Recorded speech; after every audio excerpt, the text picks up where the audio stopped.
दे दी थी, उनका हरिमंदिर बना हुआ था और हरिमंदिर स्वयं हरि का विरोधी होते हुए भी रावण उसमें हस्तक्षेप नहीं करता। तो इसका अर्थ यह हुआ कि रावण सहिष्णु भी प्रतीत होता है, वितरण की व्यवस्था भी है, सारे राक्षसों को सुखी करने का प्रयत्न भी है, और लंका में जो सौंदर्य, समृद्धि, सुख और स्वास्थ्य है उसका चित्र तो आपने सुंदरकांड के प्रारंभ में पढ़ा ही होगा। हनुमान जी ने लंका को जितनी गहराई से देखा और परखा, शायद रावण ने भी लंका को उतनी गहराई से कभी नहीं देखा होगा। क्योंकि आप ये पढ़ते हैं कि हनुमान जी सीता जी की खोज में गए और तब लंका में ऐसा कोई स्थान नहीं था जहां उन्होंने भीतर बैठ करके देखने की चेष्टा न की। उन्होंने लंका को बाहर से भी देखा था और भीतर से भी देखा था, लंका को ऊपर से भी देखा था, लंका को नीचे से भी देखा था। आप पढ़ते हैं कि जिस समय पहली बार उन्होंने लंका को देखा, समुद्र पार करके जब वे पहुंचे तो वहां जो सबसे ऊंचा शिखर था, उस शिखर पर वो खड़े हो गए और लंका राष्ट्र की समृद्धि और उस पर उनकी दृष्टि गई। और वो कितना आकर्षक वर्णन है कि कनक कोट विचित्र मणिकृत, जहां के परकोटे भी स्वर्ण और मणि के बने हुए हैं, जहां सारे भवन भी सोने के हैं। कनक कोट विचित्र मणिकृत सुंदरायतना घना। और नगर का निर्माण कैसे हुआ? बोले चौहट, हट, सुवट, पीठी, चारुपुर बहुविधि बना। और सुरक्षा का प्रबंध कैसा है? बोले गजबाज, खच्चर, निकर, पदचर, रथ बरूथन को गले। और वहां के लोगों का स्वास्थ्य कैसा है? गजबाज, खच्चर, निकर, पदचर, रथ बरूथन को कहे। और गोस्वामी जी कहते हैं निश्चल कांति बल बरूथन बल पड़े का वहां का जो उन राक्षसों का जो स्वास्थ्य है उसकी स्वस्थता का वर्णन नहीं किया जा सकता। और उसके पश्चात कहा गया वन बाग उपवन बाटिका सरकूप वापी सो वहीं। और कल्पना हुई कि लंका में तो शायद कुरूप ही रहते होंगे, क्योंकि राक्षसों की कल्पना कुरूपता से जुड़ी हुई है। तो कहते हैं कि नहीं नहीं, सुर नाग नर गंधर्व कन्या रूप मुनिमन मोहई। तो वहां पर ऐसा सौंदर्य है कि जिसको देख करके मुनियों के मन में भी आकर्षण का उदय हो जाए। और स्वास्थ्य कैसा है? बोले तुम मल्ल देव विशाल शैल समान अति बल गर्जही नाना अखारन फिरहि बहुविधि एक एकन तरजहि करि जतन भट कोटिक बिटक विकट तनु नगर 14 रक्षही। ये है लंका का एक चित्र। लंका में कौन सी कमी है? लंका में कितना सुरक्षा का प्रबंध था, इसका अनुभव भी हनुमान जी ने आगे चल करके किया। उन्होंने लंका को ऊपर से खड़े होकर के देखा, पर उन्होंने सोचा कि अभी लंका को और भी भीतर बैठ करके गहराई से देखेंगे। और पहली बार जब उन्होंने लंका को देखा था तो शिखर से देखा था और उसमें सूर्य का प्रकाश था। अब उन्होंने निर्णय किया कि एक बार मैं रात्रि में भी लंका को देखूं और भीतर बैठ करके देखूं। अति लघु रूप धर्म निशि नगर करो पैसार। हनुमान जी अत्यंत छोटे बन करके लंका नगर में रात्रि के समय बैठे और सबसे पहले उनके समक्ष रावण की सुरक्षा व्यवस्था की विलक्षणता उनके सामने है। हनुमान जी ने अपने को अत्यंत छोटा बना लिया। मसक समान रूप कपिधारी लंकन चले सुमिर नरहरि। मच्छर के समान उन्होंने छोटा रूप बना लिया। लेकिन रावण की सुरक्षा व्यवस्था ऐसी थी कि नाम लंकिनी एक निश्चरी और सो कह चले समोही निंदारी। हनुमान जी मच्छर के रूप में भी प्रविष्ट नहीं हो पाए और लंकिनी ने उनको भीतर प्रविष्ट होने से रोकने की चेष्टा की। जब ये वर्णन पढ़ते हैं तो पढ़ करके वैसे निंदा में कभी कभी रावण राज्य शब्द का प्रयोग कर दिया जाता है। किसी की निंदा करना हो किसी राज्य की तो रावण राज्य कह दें, पर ये राज्य का जो वर्णन है वो तो ऐसा लगता है कि एक पूर्ण राष्ट्र का राज्य का सर्वोत्कृष्ट चित्र है। पर रावण राज्य क्यों नहीं, राम राज्य क्यों? मैं आशा करता हूं कि आप कुछ सूत्रों पर विशेष रूप से ध्यान दें। इसके पृष्ठभूमि में जो एक महत्व की बात है उस पर भी आप ध्यान दीजिए कि भाई राजतंत्र जो है वो व्यक्ति से जुड़ा हुआ। तो जब रावण राज्य कहते हैं तो ऐसा लगता है कि रावण एक व्यक्ति है और रावण बुरा व्यक्ति था और वो बुरे व्यक्ति का राज्य है। और जब राम राज्य कहते हैं तो ऐसा लगता है कि राम बहुत श्रेष्ठ चरित्र वाले राजकुमार थे और वे सिंहासन पर बैठे इसलिए राम राज्य है। पर ये धारणा यथार्थ नहीं। का समस्या यही है कि भाई राजतंत्र की स्थापना क्यों हुई? जिन व्यक्तियों में सामर्थ्य थी, योग्यता थी, को लोगों ने अनुभव किया कि इस व्यक्ति के द्वारा हमें सुरक्षा मिलेगी, सुव्यवस्था मिलेगी, और इसलिए किसी राजवंश को उन्होंने पूजा और राजा के रूप में उसे स्वीकार किया। पर अगर व्यक्ति राजा होगा, ये मुख्य बात है, कल की कथा से जोड़ करके आप इसे ध्यान में रखेंगे। जब भी व्यक्ति राजा होगा तब एक समस्या बार बार आवेगी जो प्राचीन काल से आती रही थी। और वो समस्या क्या है कि व्यक्ति आज जैसा प्रतीत होता है, क्या आवश्यक है कि उस व्यक्ति का चरित्र भविष्य में भी वैसा बना रहे? कई बार व्यक्ति बड़ा श्रेष्ठ दिखाई देता है और वो सत्ता पाकर के बदल जाता है, उसके आचरण में, उसके विचार में परिवर्तन आ जाता है।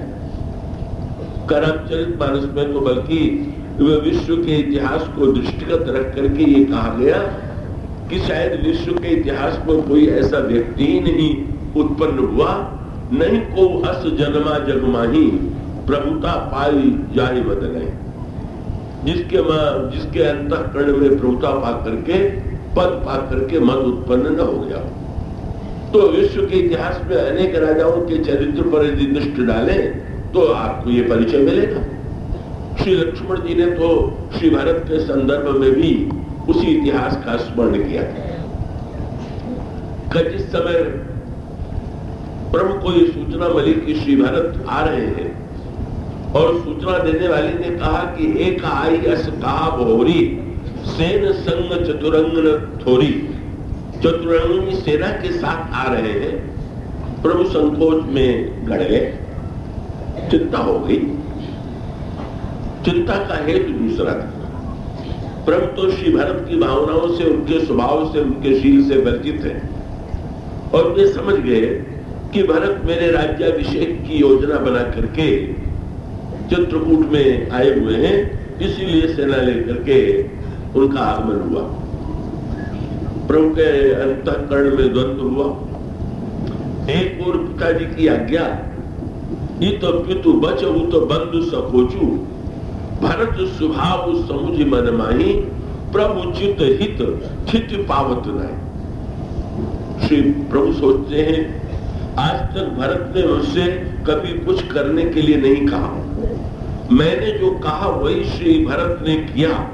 आज पहली बार भरत मुझसे आग्रह करने आ रहे हैं, क्या मेरे लिए उपयुक्त होगा, उचित होगा कि भरत की मांग को मैं अस्वीकार कर दूं? और यदि भरत की मांग को स्वीकार करके मैं सिंहासन पर बैठ जाता हूं तो पिताजी की आज्ञा के पालन के लिए वनवासी का जो व्रत मैंने लिया है वो व्रत अधूरा रह जाता है। ये अंतर्द्वंद प्रभु के हृदय में। श्री लक्ष्मण जी प्रभु के बड़े उतावले प्रेमी, बड़े स्नेहशील, का बड़े आवेशशील, और वो उनका जो आवेश भी है वो स्नेहजन्य है, का वो आवेश वस्तुतः किसी अहंकार की भावना से प्रेरित नहीं है, उसके पीछे स्नेह, ममता। श्री राम से वे इतना स्नेह करते हैं, श्री राम के प्रति उनके मन में इतनी ममता है कि उनको जब ये दिखाई पड़ा कि श्री राम के मुख पर तो चिंता के चिन्ह है, तो उन्हें यही लगा, क्योंकि उन्होंने इसे इस रूप में देखा कि श्री भरत के साथ सेना आ रही, और सेना का उद्देश्य जो है वो तो युद्ध है। कोई सेना लेकर के जब कहीं जाता है तो युद्ध करने के लिए जा रहा है, और अगर भरत सेना लेकर के आ रहे हैं तो इसका अर्थ ये है कि वो युद्ध करने आ रहे हैं। और प्रभु के मुख पर जो चिंता दिखाई दे रही है उसका तात्पर्य ये है कि प्रभु ये सोच रहे हैं कि क्या अब छोटे भाई के विरुद्ध मुझे युद्ध करना होगा, मैं कैसे करूंगा। प्रभुशील के कारण भरत से युद्ध करने की लोग की कल्पना करके मन में दुखी हो रहे हैं। और श्री भरत जो है, श्री लक्ष्मण उत्तेजित होते हैं, और उत्तेजित होकर के उन्होंने एक लंबा भाषण प्रभु के सामने दिया, और उस भाषण में उन्होंने यही बात कही कि ये सुनकर के मुझे बड़ा दुख हुआ कि भरत जैसा व्यक्ति भी इतना बदल सकता है।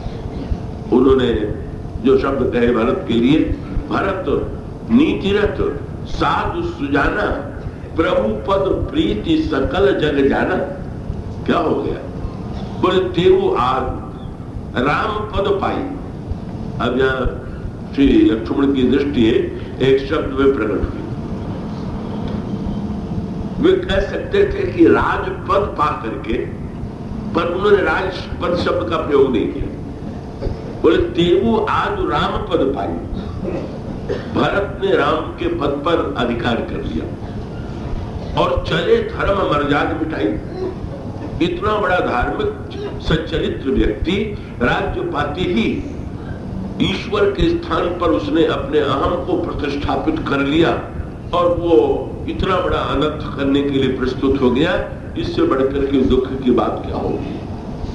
पर लक्ष्मण जी ने कहा कि ये भी मेरी भावुकता है, क्योंकि विश्व के इतिहास में ये कोई नई घटना नहीं है, इससे पहले भी ऐसा ही होता रहा। और वो इतिहास के ऐसे पात्रों का स्मरण लक्ष्मण जी को आने लगा जो बड़े महत्व के पात्र थे। उन्होंने कहा, सहस भाव सुरनाथ त्रिशंकु कई न राजमद दीन कलंकु, सस गुरुतीय गामी नहुस चढ़े भूमि सुरजान, लोक वेदते विमुख भा अधम को वेद समान। ये कहा करके उन्होंने निर्णय किया कि भारत को दंड दिया जाना चाहिए। बाद में देवताओं का संकेत पाकर के लक्ष्मण संकुचित हुए कि मैंने बिना सोचे समझे भारत पर संदेह किया, लेकिन उस समय भी लक्ष्मण के संकोच को देख करके भगवान श्री राम ने लक्ष्मण से ये नहीं कहा कि तुमने बड़ी अनुचित बातें कही।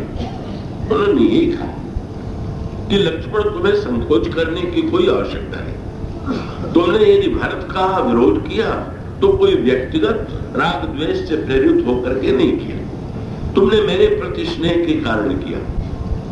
और तुमने भारत का विरोध करते हुए जो बातें कही वो बिल्कुल ऐतिहासिक दृष्टि से सचमुच यथार्थ ही तो है। इसलिए उस प्रसंग में आप पाते हैं प्रभु का पहला वाक्य कि गोस्वामी ने लिखा, सुनि सुर बचन लखन सकुचाने। लक्ष्मण जी संकुचित हो गए, पर राम सीय सादर सन्माने। भगवान राम और श्री सीता जी ने लक्ष्मण को बड़ा सम्मान दिया। और प्रभु ने पहला वाक्य ये कहा कि कही तात तुम नीति सुहाई। तुमने वस्तुतः बहुत बड़े सत्य की बात कही है, और अगर विश्व में सबसे बड़ा कोई अभिशाप हो सकता है तो सबसे कठिन राजमद भाई, राजमद से बढ़कर के कोई अन्य मद नहीं। भगवान राम का सांकेतिक अभिप्राय, ये साहित्य में तो जो शब्दों का निर्माण है वो भी सांकेतिक भाषा में। पद और मद शब्द पर अगर आप दोनों को लिख दें तो देखिए ना, प को म बनाना जितना सरल है, ऐसा बस प तो म के बिल्कुल आसपास बिल्कुल उसी जैसा बना हुआ, केवल जरा सा कोने में मोड़ दे दीजिए, प म बन जाएगा। है तो एक ही वर्ग का, प और म जो है वो एक ही वर्ग के अक्षर है, और प को जरा सी गुंडी लग गई, म बन गया। उसका अभिप्राय है कि भाई पद में जहां अहंकार की गुंडी लगी वहां मद हुए बिना रहेगा ही नहीं। भगवान श्री राघवेंद्र ने कहा कि सचमुच कठिनाई यह है कि जब समाज चुनेगा, चाहे वो राजतंत्र की दृष्टि से वो स्वीकार करे या जनतंत्र की दृष्टि से चुने, पर होगा तो व्यक्ति, और व्यक्ति होगा तो व्यक्ति परिवर्तित हो सकता है और होता रहता है। यद्यपि भगवान राम की जो शैली है, कल जो मैंने बात कही थी कि उन्होंने बाद में श्री भरत का समर्थन किया, लक्ष्मण जी की धारणा का खंडन किया, लेकिन उन्होंने कहा कि जहां तक तुम्हारी धारणा है अपने स्थान पर सही है, पर हाँ ये धारणा भारत के विषय में सही नहीं है। और तब मानो भगवान श्री राघवेंद्र का अभिप्राय ये था कि भाई व्यक्ति ही तो शासन चलावेगा, चाहे वो किसी तंत्र में हो, पर अंततोगत्वा प्रमुख तो व्यक्ति ही होगा। और व्यक्ति के साथ ये समस्या जुड़ी हुई है कि अब वो परिवर्तित होता है। तो भाई राजतंत्र से असंतोष हुआ, व्यक्ति के बदलाव को देख करके तो लोगों के मस्तिष्क में जनतंत्र की बात आई, और ये सोचा गया कि व्यक्ति के स्थान पर समूह को अधिकार दिया जाए।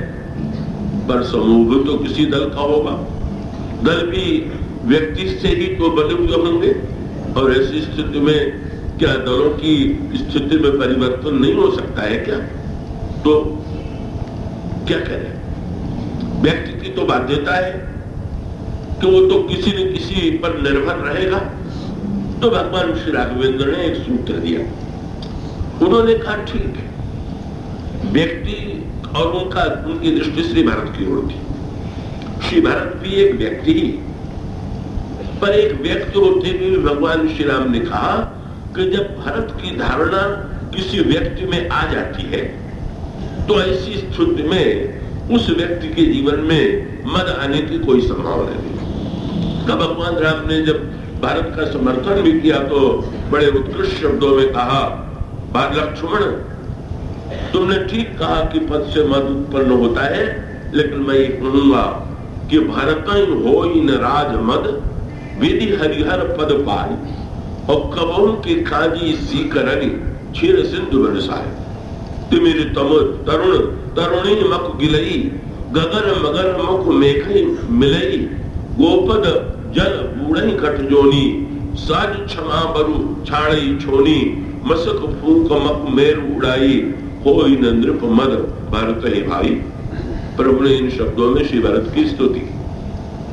तो प्रश्न भगवान राम जब ये कहते हैं तो इसका अभिप्राय यह है कि सचमुच अगर व्यक्ति व्यक्ति के रूप में शासन चलावेगा तो आप ये कल्पना नहीं कर सकते कि उसमें बदलाव नहीं आएगा।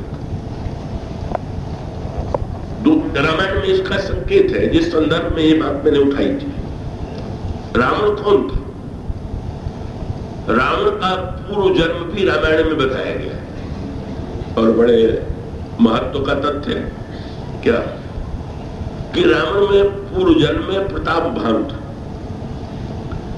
उस नाम पर ध्यान दीजिए, प्रताप भानु माने जिसका प्रताप सूर्य की तरह। और जब रावण के विषय में तो कहते हैं कि रावण निशाचर है, अंधकार में जिसकी शक्ति बढ़े। व्यंग क्या है कि सूर्य के समान जिसका प्रताप था वो प्रकाश के स्थान पर अंधकार का प्रतीक बन गया। और उसके पीछे भी जो बात कही गई है वो बड़े महत्व की, कि प्रताप भानु का राज्य स्वयं कैसा था। देखिए, रावण का राज्य भी व्यवस्था की दृष्टि से बड़ा उत्कृष्ट राज्य। और जब ये रावण पूर्व जन्म में प्रताप भानु था तो भी इसके राज्य का जो वर्णन आया है वो तो यही लिखा हुआ है, भूप प्रताप भानु बल पाई, काम धेनु भई भूमि सुहाई, सब दुख बरजुत प्रजा सुखारी। ये है प्रताप भानु के राज्य का वर्णन। दुख का अभाव है, सारी प्रजा सुखी है और पृथ्वी कामधेनु का समान आचरण कर रही। उद्देश्य क्या है? मानो रामायण की जो धारणा है राम राज्य के संदर्भ में, उसका एक महत्व का सूत्र ये है कि व्यक्ति के बदलते देर नहीं लगी। व्यक्ति नहीं, राम राज्य व्यक्ति का राज्य नहीं है। राम एक राजा और एक राजकुमार नहीं, क्योंकि जब दिखाई देता है कि प्रताप भानु निशाचर बन सकता है, और सूत्र कितने सुंदर दिए गए, वो हमारे आपके जीवन का सत्य है। इसका अभिप्राय ये है कि ये नहीं कि हम ये कहें कि रावण अच्छे से बुरा हो गया। हम और आप अपनी ओर झांक करके देखें तो बहुत बार हमारे आपके जीवन का भी सत्य यही होता है, और वही इतिहास हमारे आपके जीवन में भी दोहराता है जो प्रताप भानु के जीवन में घटित हुआ। गोस्वामी जी ने संकेत प्रस्तुत किया, याद रखिए। रामायण में बहुत ही गंभीर प्रतीकात्मक संकेत।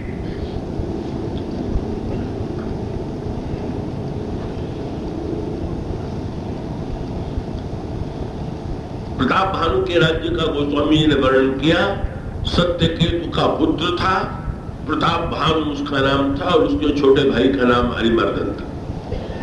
सत्यकेतु राजा ने अपने ज्येष्ठ पुत्र को राज्य दिया और वो वन में तपस्या करने के लिए चले गए। प्रताप भानु ने राष्ट्र को व्यवस्थित और भी व्यवस्थित बनाया और सारे संसार पर उसने विजय प्राप्त कर ली। अब यहाँ सूत्र यही देखेंगे आप।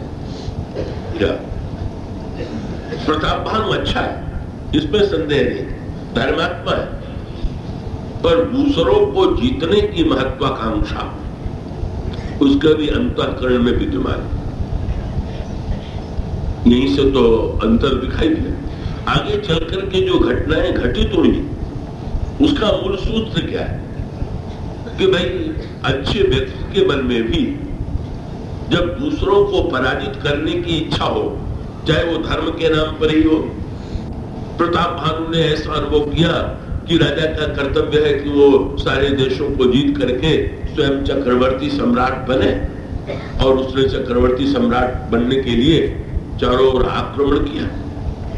बस सूत्र पहला सामने आ गया कि उसके सामने प्रत्येक राजा झुक गया, पर एक व्यक्ति ऐसा भी था कि जिसके लिए ऐसा ही था। और जब तक जीत हार का एक क्रम चलेगा तब तक ये समस्या आती रहेगी। जो जीतेगा उसको मद होगा, जो हारेगा उसको ईर्ष्या होगी, और वो टकराहट नए नए रूपों में समाज में बदलती रहेगी। आप आगे चल करके रामराज्य का जब चित्र पावेंगे, जब संकेत सूत्र ये आता है कि भगवान राम और श्री भारत जब सरयू के तट पर गेंद खेलने के लिए एकत्र हुए और उस खेल में भगवान श्री राम ने भारत को जिताने की चेष्टा की, तो मानो मूल अंतर स्पष्ट है। इसका अभिप्राय है कि प्रत्येक व्यक्ति अगर दूसरे को हराना चाहता है तो दूसरा व्यक्ति भी आपको हराने की चेष्टा करेगा। आप कैसे कल्पना कर सकते हैं कि टकराहट और संघर्ष नहीं होगा। अब सूत्र दूसरा ये है जो आगे चल करके राम राज्य के गुणों में दिखाई देता है कि जहां पर हराने के स्थान पर छोटे को जिताने की चेष्टा की जा रही, बड़ा छोटे को हरा दे इसके स्थान पर बड़े के अंतःकरण में छोटे के विजय की अभिलाषा। मानो समाज में यदि परिवर्तन लाना है तो बाल्यावस्था से ही लाया जाना चाहिए, और बाल्यावस्था से लाने का अभिप्राय ये है कि प्रतियोगिता को स्वास्थ्य के संदर्भ में यदि रखा जाए, खेल स्वास्थ्य के लिए, संगठन के लिए उपयोगी है, तो ये वृत्ति अगर मन में घर करके खेल होगा तो खेल में स्वास्थ्य बनेगा और सद्भाव भी बना रहेगा। पर अगर खेल का उद्देश्य जीतना होगा, आज सारे विश्व में यही समस्या है कि व्यक्ति के मन में का मुख्य वृत्ति जीतने की है, और जो जीतने की वृत्ति है, आप क्या सोचते हैं कि जो लड़कपन में सिखाया गया उनको जीतने का, खेल में जीतने का, क्या वो खेल में ही, वो तो सारे जीवन में भी वही वृत्ति रहेगी, बड़े होकर के भी वही वृत्ति रहेगी, चाहे जैसे जिस प्रकार से भी दूसरे को हरा देना, जीत लेना, सफल हो जाना, यही सबसे बड़ा लक्ष्य है। तो मानो रामराज जी की मूल धारणा इससे भिन्न है। का भगवान श्री राघवेंद्र खेलते हैं, उनका स्वास्थ्य श्री भरत का है, लक्ष्मण का, या अयोध्या के लोगों का स्वास्थ्य बड़ा सुंदर है। पर गोस्वामी जी जब ये कहते हैं सर्ज तीर सब सुथल भूमि थल गनि गनि गोइयां बाट ले, तो लगता ये है कि प्रतियोगिता में उन्नति होती है, जरूर होती है, स्पर्धा में उन्नति होती है, पर उस उन्नति में ईर्ष्या का जो विष है वो मिला रहेगा कि नहीं, इसे टालने का क्या उपाय है? बस इसलिए गोस्वामी जी कहते हैं जब खेल होने लगता है तो एक कहे भई हार राम जू की, एक कहे भैया भरत जय। लोगों ने नारे लगाया श्री राम हार गए और भरत तो जीत गए, और हारने और जीतने वाले का दृश्य बड़ा अनोखा है। आज भी एक दल हारता है, जीतता है, जो जीतता है वो सिर उठा करके सिर उसका तन जाता है अभिमान से, और जो हारता है वो कुछ लज्जा में उसकी आंखें झुक सी जाती है। पर यहाँ दृश्य उल्टा, जो जीतने वाला था वो तो संकोच के मारे नीचे देख रहा है। श्री भरत जो है नीची दृष्टि कर लिया उन्होंने जीतने के बाद, और श्री राम जो हारे हुए हैं उन पर क्या प्रतिक्रिया हो? एक कहे भैया हार रामजू की, एक कहे भैया भरत जय, यह सुन हर्षित भय रामजू विप्र बहुविध दान दे। भगवान श्री राम ने दान दिया, भरत की जीत के उपलक्ष्य में प्रभु दान दे रहे, प्रभु प्रसन्न है। किसी ने पूछ दिया जीतने के उपलक्ष्य में तो दान की बात सुनी थी, हारने के उपलक्ष्य में भी दान दिया जाता है क्या? तो भगवान राम ने कहा हार के उपलक्ष्य में नहीं, जीत के उपलक्ष्य में। किसकी जीत? बोले मेरे छोटे भाई की जीत। जहां पराया पर होता है वही तो दुख की अनुभूति होती है। भगवान राम कहते हैं मुझ भरत मेरा छोटा भाई, मेरा इतना प्रिय कि जैसे एक पिता अंततोगत्वा अगर पुत्र पिता की अपेक्षा अधिक योग्य हो जाए, जितनी शिक्षा पिता ने प्राप्त कर दी है का पुत्र उससे अधिक शिक्षा प्राप्त कर ले, तो क्या पिता सिर पीटता है कि ये तो मुझसे आगे निकल गए? वो तो बड़ा प्रसन्न होता है। तो जो वृत्ति वहां है वो तो वहां भी हो सकती है। पर श्री भरत से किसी ने पूछ दिया कि जीतने के बाद तो व्यक्ति गर्व से तन जाता है, आप तो बड़े संकोच में गड़े हुए लग रहे हैं, आप झुके हुए इतने क्यों? तो भरत जी ने मुस्कुरा करके कहा कि भाई मैं जीता थोड़ी हूं, मैं जिताया गया। इसमें बड़ा अंतर है। जो समझता है कि मैं जीता हूं उसको अभिमान होता है, और जब मैं देखता हूं कि मुझे जिताया गया है तो मुझे तो जिताने वाले के प्रति श्रद्धा का उदय होता है कि प्रभु ये विजय जो आपने दी है ये तो अपनी कृपा और अपने श्रेय से आपने उपहार में दिया। और उसका अर्थ ये है कि रामराज्य की स्थापना सचमुच बहुत कठिन इसलिए कि उसके लिए तो पूरी वैचारिक क्रांति होनी चाहिए, भावनात्मक क्रांति होनी चाहिए और क्रियात्मक क्रांति होनी चाहिए। हमारे चिंतन की पद्धति में परिवर्तन होना चाहिए। तो प्रताप भानु की समस्या क्या है? प्रताप भानु की समस्या यही है कि श्रेष्ठ होते हुए भी दूसरों को हराने की वृत्ति का अभाव उसमें नहीं। भगवान श्री राम के चरित्र में आप उस बात की चर्चा हम बाद में करेंगे। भगवान श्री राघवेंद्र की जय जब हम कहते हैं श्री राम की जय, तो श्री राम की जय का अर्थ जो है किसी व्यक्ति की जय और किसी व्यक्ति की पराजय नहीं। राम की जय जब हम राम को व्यक्ति नहीं कहते, राम को हम साक्षात ब्रह्म कहते हैं, जब हम राम को सर्वव्यापक कहते हैं, जब राम को हम प्रत्येक व्यक्ति के हृदय में बैठा हुआ कहते हैं, तो राम की जय अन्य जयों से भिन्न है। राम की जय माने जहां हम सब की विजय, किसी की हार नहीं, किसी की पराजय नहीं है, जहां सबकी जय हो। ये सब शब्द जो है राम राज्य का महानतम सूत्र है। का रामचरितमानस जो है वो जनतंत्र की धारणा से भी आगे का व्यवहार के अर्थ में राम राज्य राजतंत्र था, क्योंकि राजकुल का व्यक्ति सिंहासन पर बैठता था। पर राजतंत्र से घबरा करके का व्यक्ति ने जनतंत्र को चुना।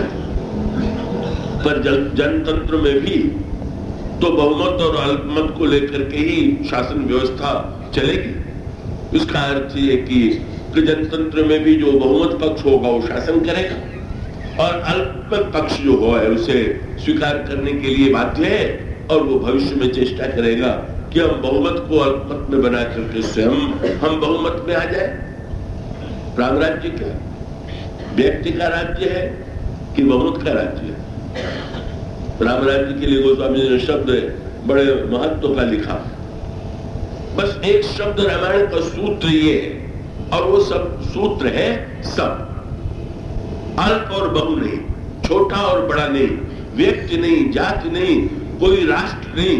बस उसके लिए मूल सूत्र ये है कि अगर एक व्यक्ति भी, सब शब्द गोस्वामी जी ने बार बार दोहराया, और उसका सबसे बड़ा प्रमाण क्या है कि भगवान श्री राघवेंद्र के सिंहासनासीन होने के पक्ष में अयोध्या के अगणित नर नारी थे।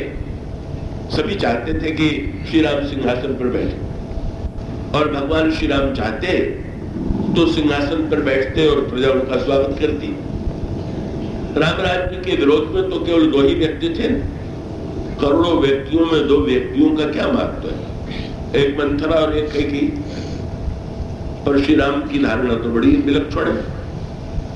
राम ये नहीं गिनते कि कितने लोग मुझे राजा देखना चाहते हैं। श्री राम की दृष्टि तो जाती है कि अगर 2 व्यक्ति नहीं चाहते तो क्यों नहीं चाहते। 2 व्यक्ति भी इतने महत्वपूर्ण है, एक व्यक्ति भी इतना महत्वपूर्ण है कि नहीं 2 व्यक्ति भी अगर मेरा विरोध करते हैं तो ऐसी स्थिति में हम ये नहीं मान लेना चाहिए कि अन्याय हो रहा है।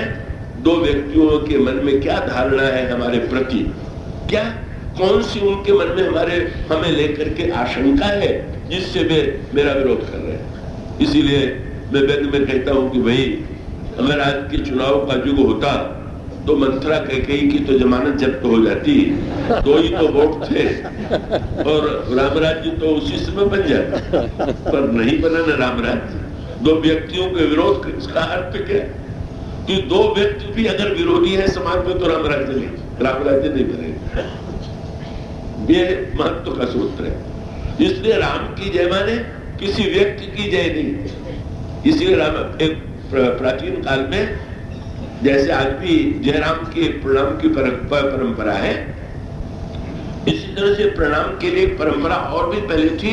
रामायण में जिसका उल्लेख क्या कि जो लोग मिलते थे तो शब्द कहते थे कहीं जय जीव शीस दिन गए। जय जीव बहुत बढ़िया बात है। किसकी जय? किसी व्यक्ति की नहीं, किसी दल की नहीं, बोले जीव की जय हो। और उसको और गहराई से देखिए तो राम की जय माने ईश्वर की जय। ईश्वर की जय का अर्थ है सारे जीव की जय। तो ये जो सूत्र है, मानो प्रताप भाव का जो पतन होता है, उस पतन के मूल में मानो ये था कि अच्छे होते हुए भी उसके मन में दूसरों को नीचा दिखाने की, पराजित करने की वृत्ति है। टकराहट का बीज पड़ गया। अन्य राजाओं ने उसके अधीनता स्वीकार कर ली, पर स्वीकार करने में एक राजा ऐसा था कि वो छोटे से राज्य का स्वामी था, पर अभिमानी बहुत बड़ा था। उसने निर्णय किया आज भले ही प्रताप भाव की जीत हो रही हो, पर मैं संधि नहीं करूंगा, मैं नहीं झुकूंगा, मैं वन में चला जाऊंगा। बड़ा कूटनीतिज्ञ था। उससे जब लोगों ने कहा कि अरे भाई जानते हो प्रताप भाव का राज्य है, तुम सूर्य से आंखें मिलाओगे? उसने कहा कि तुम लोग सूर्य की से आंखें भले ही न मिलाओ, और मैं भी नहीं आज मिला रहा हूं, लेकिन अगर सूर्य है तो अभी दोपहर का सूर्य, शाम का सूर्य भी तो होगा। जब सायंकाल होगा तब मैं मिलाऊंगा। मैं प्रतीक्षा कर सकता हूं, मैं प्रतीक्षा करूंगा कि इस राजा के पतन का कब समय आवेगा, तब देखना मैं क्या करता हूं। और यही हुआ, और वो बीच पड़ गया। और यही तो पराजित और विजेता को लेकर के ही तो संघर्ष का बीज हुआ। ऋषो रोमारी रंक जिमि राजा विपिन बसई तापस के साजा।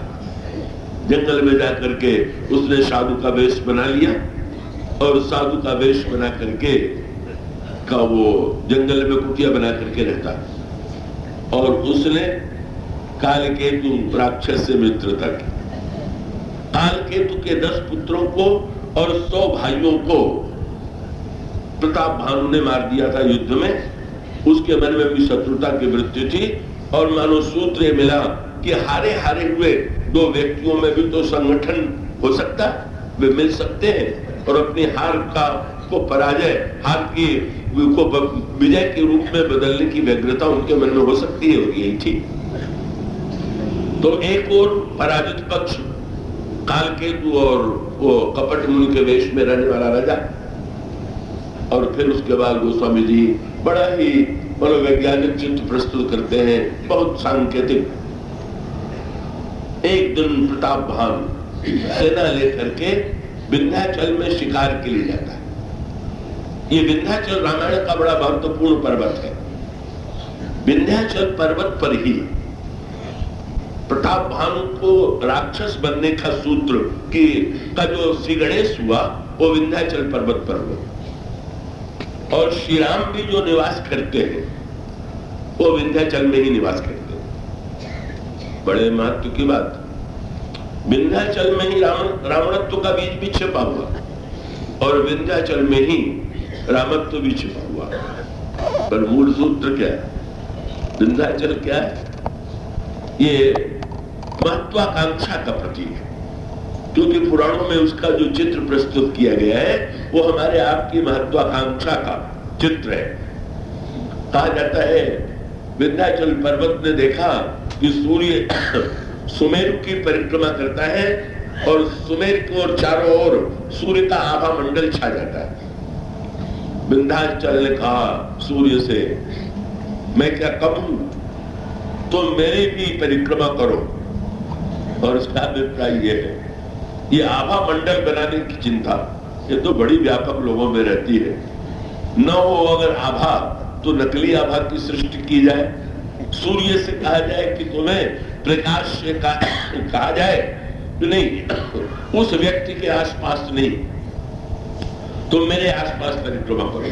यही है महत्वाकांक्षा। सूर्य ने कहा भाई मैं अपनी इच्छा से थोड़ी परिक्रमा करता हूं, मेरा जैसा कि प्रकृति में निर्माण हुआ है मैं वैसा करता हूं। क्रुद्ध हो गया विंध्याचल, और उसने ये कहा यदि तुम मेरे चारों ओर परिक्रमा नहीं करोगे तो मैं अंधकार फैला दूंगा। और वो कहा जाता है कि विंध्याचल ऊपर उठने लगा, और उसने सूर्य के प्रकाश को रोकने की चेष्टा की। क्या यही हमारे आपके जीवन का सत्य नहीं है? केवल क्या ये प्रताप भानु का ही इतिहास है? और उसका अभिप्राय ये है, हम चाहते हैं प्रकाश यदि हो तो हमारे चारों ओर, और यदि हमारे चारों ओर नहीं है, हमारे अहम की पूर्ति यदि नहीं होती है, तो समाज में अंधकार भले ही फैल जाए, लेकिन हम इसे सहने की मनस्थिति में नहीं। इसी विंध्याचल के महत्वाकांक्षा के वन में रावणत्व का बीज पड़ गया। विंध्याचल में प्रताप भानु जाता है, और विंध्याचल गंभीर बन गए मृग पुनीत बहु मारत भयऊ। कब वो वहां पर मृगों के ऊपर बाण का प्रहार करता है, और वो इतना सफल रहता है कि जिस मृग पर वो बाण चलाता है वो मृग जो है उसका भेद, उसका बाण कर देता है।